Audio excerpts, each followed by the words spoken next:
Taste the Daily. Kovai மாவட்டம் கிணத்துக்கடவு அருகே உள்ள மெட்டுவாவி கிராமத்தில் சிப்காட் தொழிற்பேட்டை அமைப்பதற்கு விவசாயிகள் கடும் எதிர்ப்பு தெரிவித்துள்ளனர்.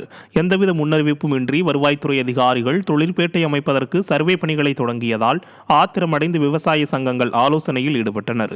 இந்த ஆலோசனைக் கூட்டத்தில் கலந்து கொண்ட முன்னாள் அமைச்சர் பொள்ளாச்சி ஜெயராமன் மற்றும் அதிமுக சட்டமன்ற உறுப்பினர் PV கந்தசாமி ஆகியோரும் ஸ்டாலின் அரசின் அராஜக போக்கை கண்டித்துள்ளனர். வருவாய்த்துறை சிப்காட் மூலமாக வருவாய்த்துறை ஊழியர்களை கொண்டு அவசரமாக தனியார் நிலங்களை எல்லாம் விவசாய நிலங்கள், அருமையான விவசாய நிலம், ஆடு வளர்ப்பு, கோழி வளர்ப்பு, பசுமாடு வளர்ப்பு, பால் கறவை விவசாயம், தென்னை விவசாயம், காய்கறி விவசாயம், இப்படி பந்தல் காய்கறி விவசாயம், இப்படி பல வகையான விவசாயம் நடைபெறுகிற இந்த பூமிகளை எல்லாம் சர்வே செய்து கொண்டிருக்கிறார்கள். கேட்டால் இந்த பகுதிக்கு சிப்காட் வளாகம் வரப்போவதாக சொல்லுகிறார்கள். மக்களுக்கு என்ன எந்த வகையான அறிவும் இல்லையா?